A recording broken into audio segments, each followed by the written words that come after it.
কাজের ক্ষেত্রে যদি কোম্পানির বস, কোম্পানির যারা সাথে কাজ করে ওরা যদি ভালো না হয়, তাহলে জীবনে যা কষ্ট বিদেশ, বিশেষ করে। তো ওই হিসাবে আলহামদুলিল্লাহ আমার বস অনেক ভালো। আল্লাহ ভালো একজন মানুষের সাথে মিলাই দিছে, পরিচয় করাই দিছে।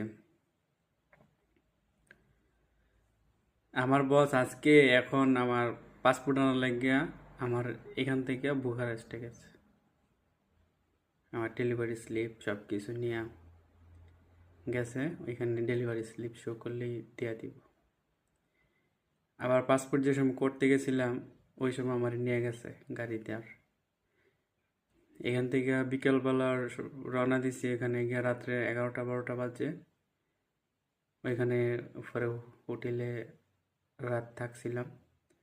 পরের দিন সকালে গাড়িতে এম্বাসিতে নিয়ে গেছে।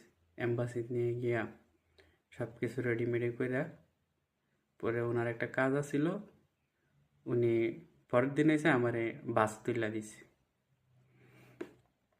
তো যদি আমি একলা যাইতাম তাহলে এখান থেকে মিনিমাম 120 টাকা বা 130 টাকা করে গাড়ি ভাড়া বাস। তা হাফ ডাউন এখানে মিনিমাম 250 টাকা। এরপর ওইখান থেকে আবার বোল্টে গাড়ি অর্ডার দিয়ে এম্বাসি যাওয়া আসা, ওইখান থেকে 50 টাকা। তো মিনিমাম আমার 300 সাড়ে 300 টাকা খরচ হইতো প্রথমবার যে সময় পাসপোর্ট করতে গেছিলাম। তো এখনও তো পাসপোর্ট ডেলিভারি আনতে গেলে তো এখনও তো এরম টাকায় খরচ হইতো।